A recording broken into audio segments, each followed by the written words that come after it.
સુમીર તાલુકામાં કરોડોના ખર્ચે આઈટીઆઈ આવાસનું નિર્માણ, જ્યાં મજૂરોની કોઈ સુરક્ષા નહીં. માર્ગ મકાન વિભાગ અને ગ્રેવિટી બિલ્ડકોન સુરતની એજન્સીની મિલીભગત થકી સુબીરમાં કરોડોના ખર્ચે નવનિર્મિત આઈટીઆઈ આવાસનું બાંધકામમાં નિમ્ન કક્ષાનું માલ મટીરિયલનો ઉપયોગ છતાં નાયબ કાર્યપાલક કેમ ચૂપ છે? બાંધકામની ટેન્ડર અને સરકારી નિયમો મુજબ તારીખ 26/6/23ના રોજ કામ શરૂ થયું અને તારીખ 26/6/24ના રોજ ટેન્ડરના નિયમો મુજબ પૂર્ણ થવું જરૂરી હતું.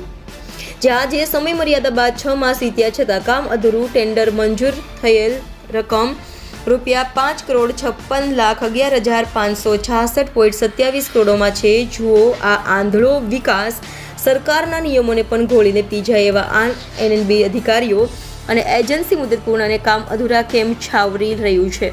આવી એજન્સીઓને કેમ ઉપર સુધી ટકાવારી આપી છે? માટે ગરીબ મજૂરોની કોઈ જ સેફટી નથી. રામ ભરોસે મજૂરો પોતાનો જીવ જોખમમાં મૂકી મજૂરી કરી રહ્યા છે. લગભગ 40% કામ પૂર્ણ થવા પર છે, પરંતુ એજન્સી કે આરએનબીના જવાબદાર અધિકારીઓ આ ગંભીરતા કેળવી નથી. કેમ કોઈ ઘટનાની રાહમાં છે કે શું?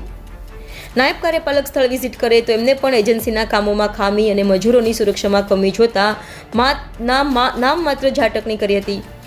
જ્યાં સ્થળ વિઝિટમાં પત્રકારો પહોંચ્યા ત્યાં નાયબ કાર્યપાલક ઇજનેર પણ પહોંચ્યા. કામમાં અનેક ક્ષણો જણાય અને એજન્સીના મેનેજરને કકડાવ્યા હતા. મજૂરો રામ ભરોસે પોતાનો જીવ ટાળવે રાખી કામ કરી રહ્યા છે. એજન્સી કરોડો કમાશે અને મજૂર કદાચ જીવથી જાય તો નવાઈ નહીં.